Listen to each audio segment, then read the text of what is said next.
Episode 138। Pihu मैं आ रहा हूँ सिर्फ तुम्हारे लिए। वंश राठौड़। HII गाइस, कैसे हैं आप सब? उम्मीद है अच्छे होंगे। तो चलिए बिना देरी किए शुरू करते हैं कहानी का आज का एपिसोड। अक्षय को चुप देखकर पीहू ने उसे हिलाते हुए कहा। मैंने पूछा कौन है वह जिसका ब्लड हमारी कुहू के साथ मैच हो रहा है? अक्षय ने गहरी सांस लेते हुए कहा। उसका नाम वंश राठौर है। अक्षय के मुंह से यह नाम सुनकर पीहू चुप हो गई। वहीं उसे चुप होता देखकर अक्षय ने कहा कि इंसान काफी अजीब है। पिछले 5 सालों से यह लंदन में रह रहा है। इसके पास पैसे बहुत है, पर यह अजीब के सपनों का इंसान है। यह किसी भी शर्त पर यहाँ आने के लिए तैयार नहीं है। मैंने अपने आदमियों से कहा है, अगर इसे मेरी आधी प्रॉपर्टी भी चाहिए तो भी मैं देने को तैयार हूँ, पर इसे यहाँ पर लाना बहुत इम्पोर्टेंट है क्योंकि कुहू की सर्जरी से पहले इसे यहाँ पर हमें लाना ही होगा। कुहू को सर्जरी के टाइम पर ब्लड की बहुत जरूरत होगी और काव्य का ब्लड उसके लिए काफी नहीं होगा। अक्षय की बात तो पीहू के कानों में पड़ ही नहीं रही थी, बल्कि उसके कानों में एक ही नाम गूंज रहा था, वंश राठौर। उसने खुद से कहा, तुम मेरी जिंदगी में वापस नहीं आ सकते वंश। नहीं, मैं किसी भी कीमत पर तुम्हें फिर से अपनी जिंदगी तबाह करने नहीं दूंगी। पीहू को चुप देखकर अक्षय ने उसे हिलाते हुए कहा, क्या हुआ तुम्हें? मैंने कहा ना, तुम चिंता मत करो, मैं किसी भी कीमत पर उसे यहाँ पर लाकर ही रहूंगा, चाहे उसके लिए मुझे अपनी सारी प्रॉपर्टी है उसे क्यों ना देनी पड़े। वैसे तो मैंने यह सुना है कि वह काफी पैसे वाला है, फिर भी दुनिया में जितना पैसा मेरे पास है उतना तो उसके पास नहीं होगा, और पैसों के सामने हर इंसान बिक जाता है। वह भी जरूर पैसे के लिए ब्लड देने के लिए तैयार हो जाएगा। अक्षय की बात सुनकर पीहू ने अजीब तरह से अक्षय की तरफ देखा, पर कुछ नहीं कहा। उसके दिल और दिमाग में इस वक्त वंश का नाम ही चल रहा था। अक्षय ने पीहू के सर पर हाथ फेरते हुए कहा, तुम आराम करो, मैं अभी बाहर से आता हूँ, मुझे कुछ इम्पोर्टेंट काम है।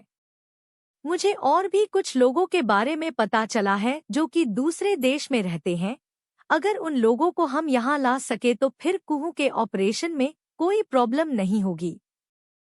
इतना कहकर अक्षय ने प्यार से पीहू के सर पर हाथ फेरा और वार्ड से बाहर चला गया। अक्षय के जाने के बाद पीहू ने घबराते हुए कहा, वंश राठौर, क्या यह वही है? यह सोचकर ही उसके हाथ पैर कांपने लगे। उसके दिमाग में 5 साल पहले का एक सीन घूमने लगा। 5 साल पहले एक्सेल कॉलेज मुंबई। 17 साल की पीहू ने कॉलेज में पहला कदम रखा था। इस वक्त वह काफी एक्साइटेड नजर आ रही थी। कॉलेज में ही उसकी मुलाकात उसके चारों दोस्तों से होने वाली थी। अभी तक वह अकेली ही कॉलेज में घूम रही थी। तभी वह सामने से आ रहे एक लड़के से टकरा गई। इससे पहले कि वह नीचे गिरती, उसे लड़के ने उसे अपनी बाहों में पकड़ लिया। पीहू ने गिरने के डर के कारण उसे लड़के की शर्ट को पकड़ लिया। वही उसे लड़के ने गुस्से से पीहू की तरफ देखा, पर जैसे ही उसने पीहू का चेहरा देखा वह अपना गुस्सा भूलकर पीहू के खूबसूरत चेहरे को ही देखने लगा। पीहू ने भी धीरे से अपनी आंखें खोल कर देखा तो सामने एक हैंडसम लड़के को देखकर उसने अपनी मीठी सी आवाज में कहा, थैंक यू सो मच, आपने मुझे गिरने से बचाया। पीहू की बात और उसकी आवाज सुनकर उसे लड़की को ध्यान आया कि इस वक्त वह क्या कर रहा है। उसने धीरे से पीहू को खड़ा किया और काफी प्यारी आवाज में कहा, तुम न्यू स्टूडेंट हो? पीहू ने छोटे बच्चों की तरह अपना सर हिलाया। उसे लड़के ने मुस्कुराते हुए कहा, मैं तुम्हारा सीनियर हूँ, मैं अभी फाइनल ईयर में हूँ। उसे लड़के की बात सुनकर पीहू ने मासूमियत से कहा, आप मेरी रैगिंग करोगे? पीहू की बात सुनकर उसे लड़के ने मुस्कुराते हुए कहा, वैसे तो मैं रैगिंग तो सबकी करता हूँ, पर तुम इतनी क्यूट हो कि तुम्हारी रैगिंग नहीं कर पाऊंगा।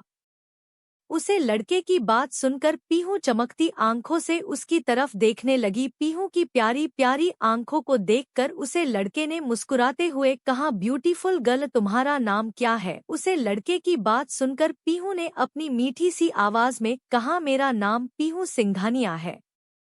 पीहू का नाम सुनकर उसे लड़के ने प्यारी सी मुस्कुराहट के साथ कहा, बिल्कुल तुम्हारी तरह ही खूबसूरत है। तुम्हारा नाम पीहू, मेरा नाम है वंश राठौर। इतना कहकर उसे लड़के ने अपना हाथ आगे कर दिया। पीहू ने उसके हाथ को देखा और फिर धीरे से उसके हाथ को अपने हाथ में लेकर हैंडसेट करते हुए कहा, आपको तो मैंने अपना नाम बता ही दिया, पीहू सिंघानिया।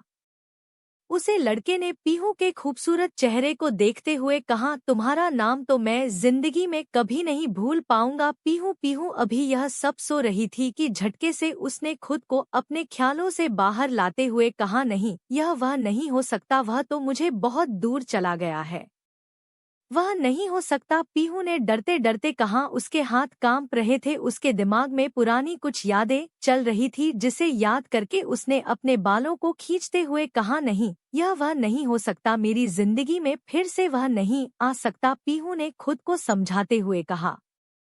वहीं दूसरी तरफ लंदन के एक बड़े से ऑफिस में एक 24-25 साल का हैंडसम लड़का अपनी चेयर पर बैठकर अजीब तरह से मुस्कुरा रहा था। एक हाथ से वह पेपर वेट घुमा रहा था, उसके दूसरे हाथ में एक लड़की की तस्वीर थी। लड़की की उम्र 16 या 17 साल के आसपास लग रही थी। वह लड़की काफी क्यूट और प्यारी लग रही थी। उसने एक वाइट कलर की फ्रॉक पहनी हुई थी और पैरों में वाइट कलर के स्नीकर्स। उसे लड़के ने उसे तस्वीर को चूमते हुए कहा, मैं वापस आ रहा हूँ पीहू, बहुत इंतजार करवाया ना मैं तुम्हें, पर अब जब मैं तुम्हारी जिंदगी में वापस आ ही रहा हूँ तो हमेशा हमेशा के लिए तुम्हें खुद की बना कर ही रहूंगा। लास्ट टाइम जो कुछ भी हुआ उसके बाद तुम मुझसे नफरत करती हो, पर मुझे तुम्हारी नफरत भी मंजूर है, क्योंकि नफरत भी दिल से की जाती है। इतना कहकर वह हंसने लगा। तभी उसका फोन बजाओ। उसने फोन उठाते हुए कहा, क्या हुआ? दूसरी तरफ से किसी ने कुछ कहा जिसे सुनकर वंश ने मुस्कुराते हुए कहा, ठीक है, अक्षय मल्होत्रा को कह दो कि मैं उसकी बेटी को ब्लड देने के लिए तैयार हूँ और इंडिया जाने का इंतजाम करो, हम थोड़ी देर बाद ही इंडिया के लिए निकल रहे हैं। इतना कहकर उसे लड़के यानी कि वंश राठौर ने अपना फोन रख दिया और मुस्कुराते हुए अपनी दोनों बाहर खोलकर कहा, सिर्फ तुम्हारे लिए पीहू, मैं तुम्हारे लिए वापस आ रहा हूँ। बहुत जल्दी तुम मेरे पास होगी, मेरी बाहों में। तुमने तो मुझे भुला दिया होगा पीहू, पर मैं तुम्हें एक पल के लिए भी नहीं भुला पाया। तुम्हारी वह प्यारी प्यारी हरकतें, तुम्हारी वह मासूम सी शक्ल, सब कुछ मेरे दिल और दिमाग में बस चुकी है पीहू। पिछले 5 सालों से तुम्हें भुलाने की कोशिश कर रहा हूँ, पर जितना तुम्हें बुलाने की कोशिश की उतना ही तुम मेरे दिल और दिमाग में बसती गई। अब तुम्हारे बिना जीना मेरे लिए नामुमकिन हो चुका है। तुम मेरे लिए मेरा जुनून, मेरी मोहब्बत बन चुकी हो।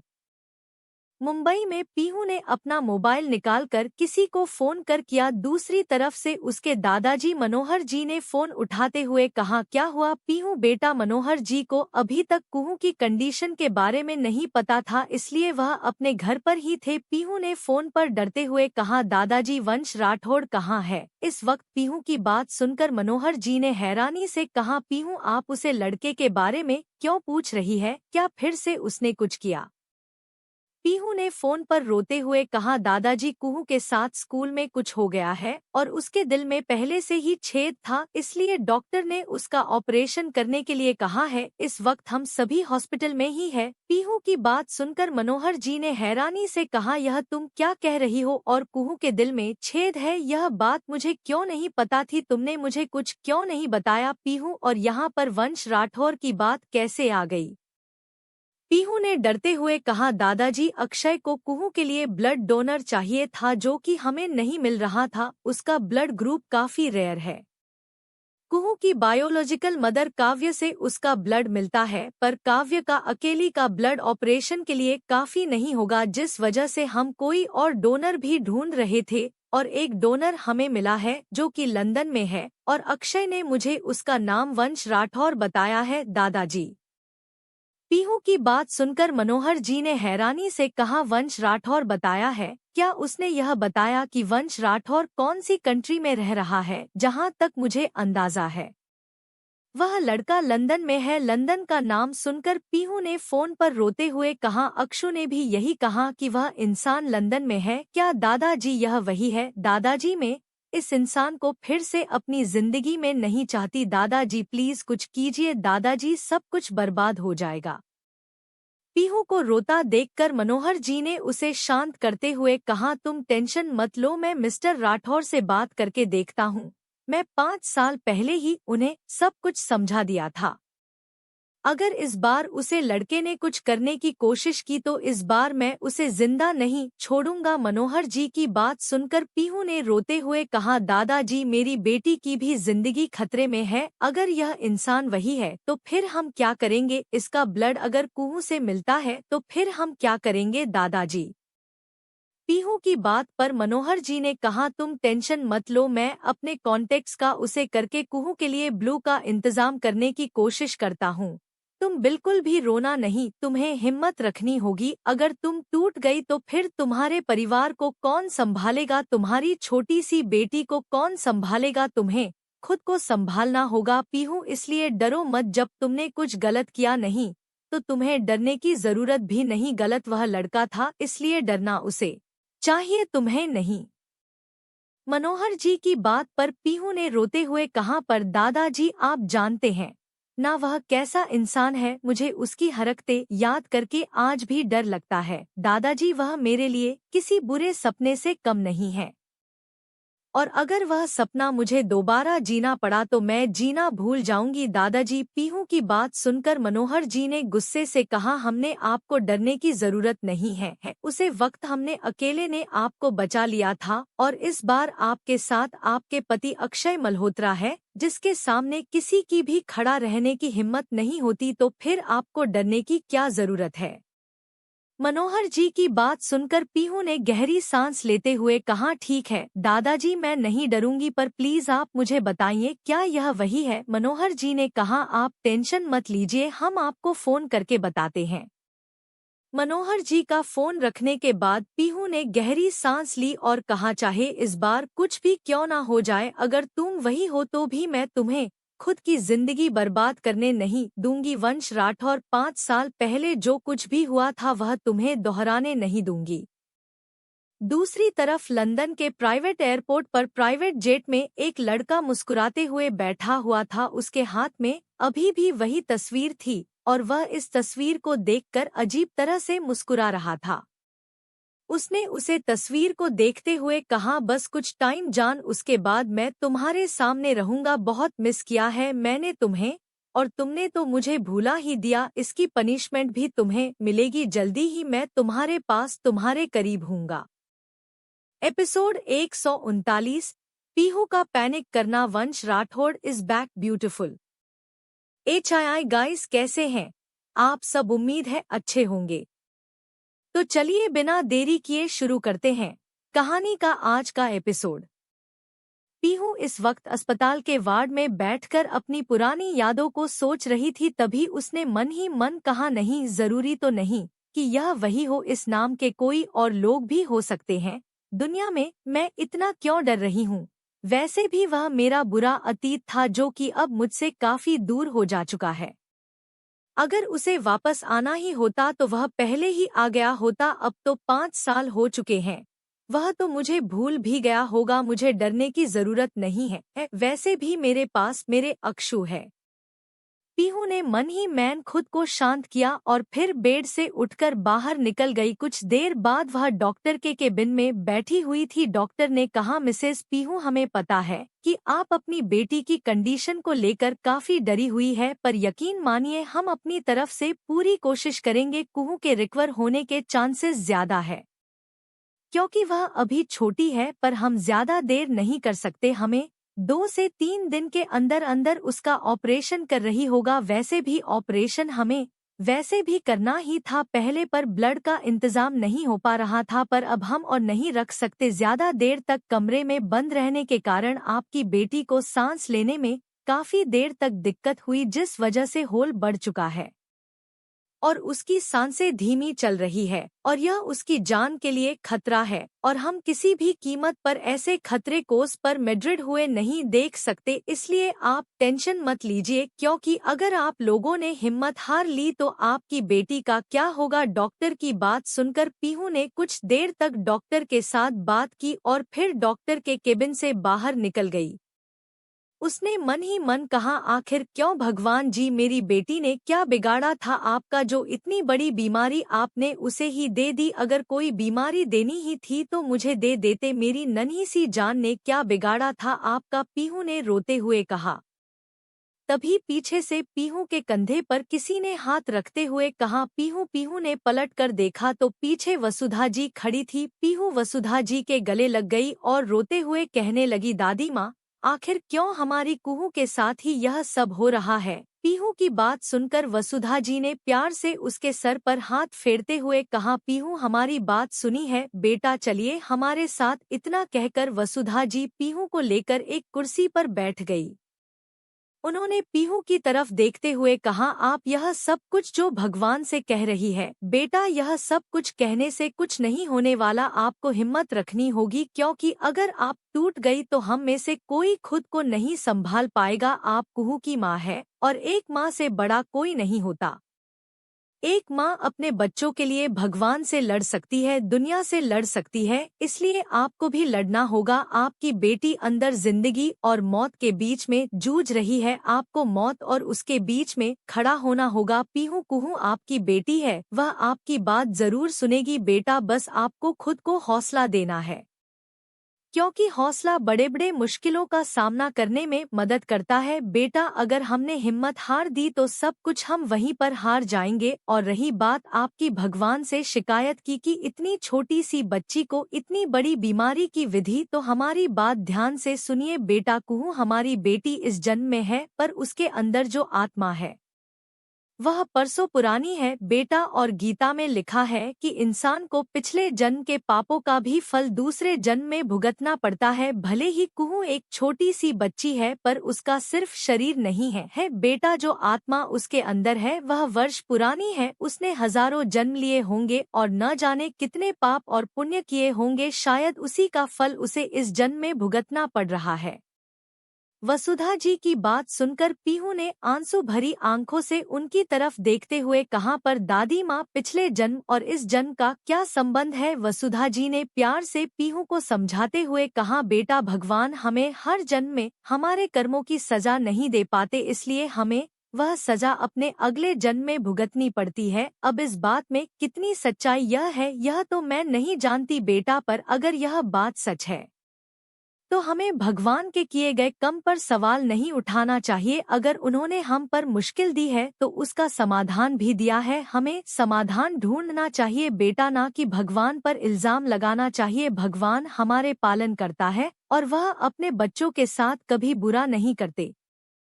वसुधा जी की बात सुनकर पीहू ने कर अपना सर हिलाया। कुछ देर तक वसुधा जी प्यार से पीहू के सर पर हाथ फेरती रही और पीहू भी चुपचाप उनके कंधे पर अपना सर रखकर आराम करने लगी। इसी तरह से काफी टाइम बीत गया। बाकी सभी घर वाले घर चले गए, पर पीहू यहाँ से जाने के लिए तैयार नहीं थी, जिस वजह से अक्षय ने उसके लिए यहाँ पर एक कमरा तैयार करवा लिया था। वैसे भी यह फ्लोर सिर्फ मल्होत्रा फैमिली के लिए रिजर्व रहता था।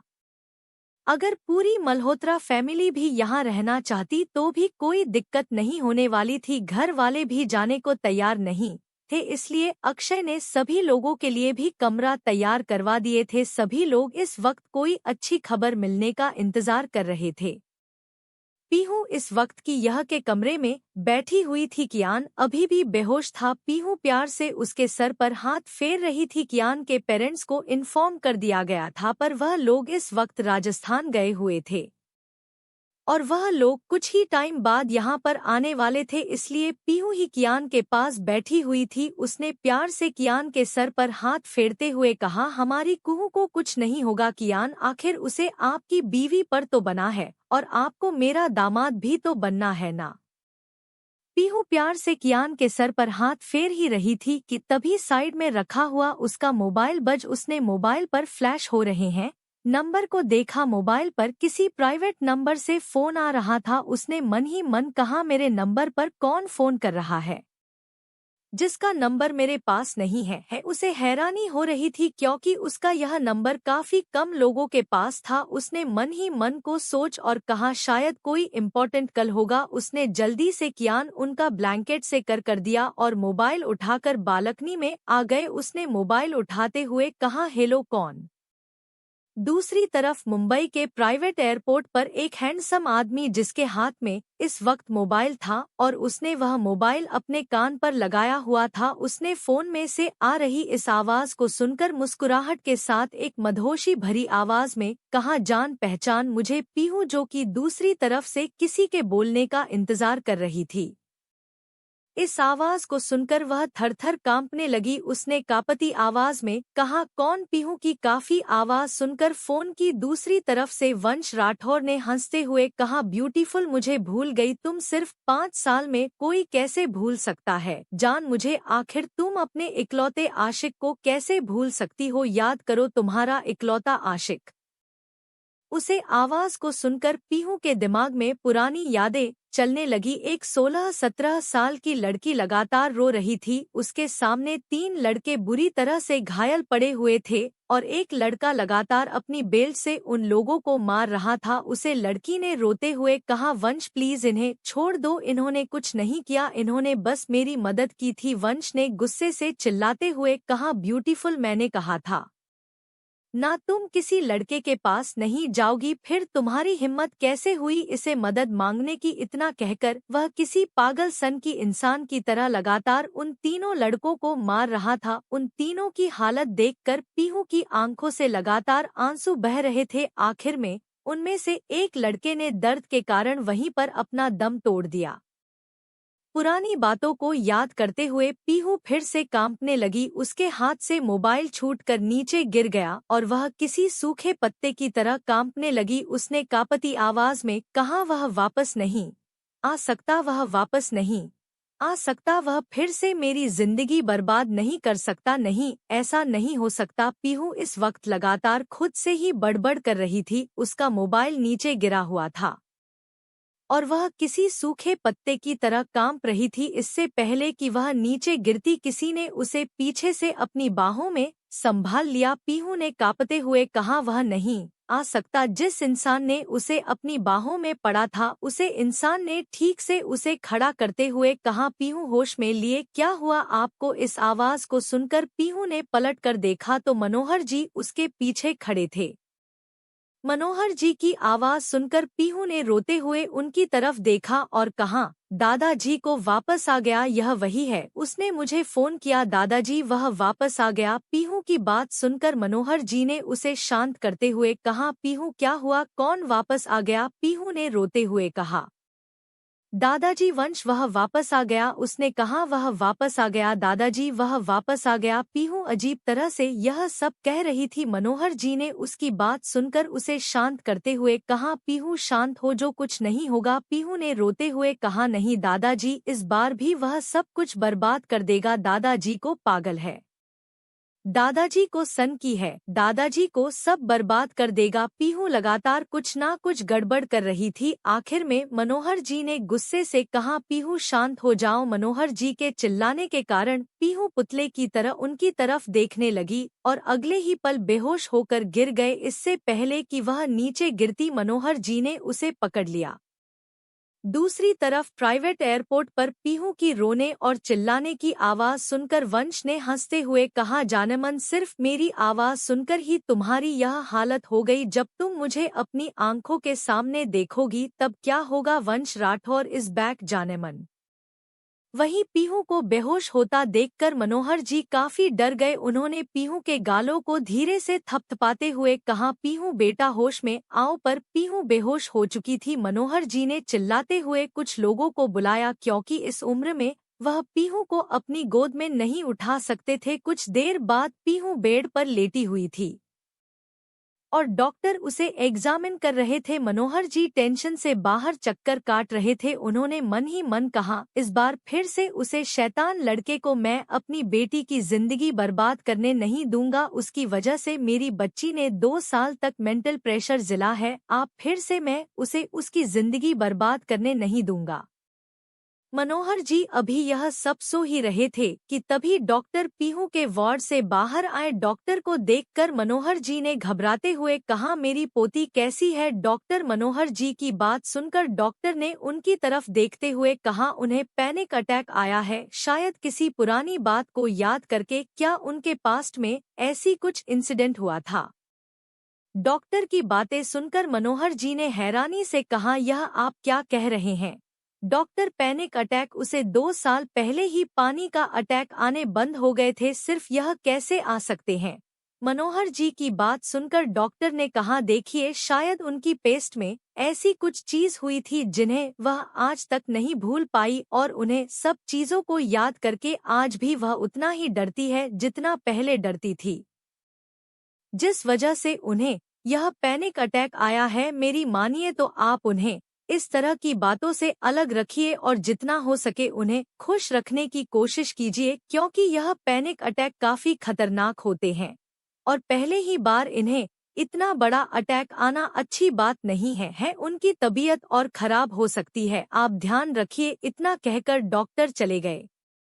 डॉक्टर के जाने के बाद मनोहर जी ने वार्ड के अंदर पीहू को देखते हुए कहा, इस बार फिर से मैं आपको वह सब सहने नहीं दूंगा। बेटा आपके दादाजी को सब कुछ करेंगे जो कि उनसे बन सकता है, पर इस बार में फिर से वह सब कुछ नहीं होने दूंगा जो 5 साल पहले हुआ था। वंश राठौर, अगर तुम सच में मेरी बेटी की जिंदगी बर्बाद करना चाहते हो तो इस बार मनोहर सिंघानिया पीहू सामने ढाल बनकर खड़ा रहेगा।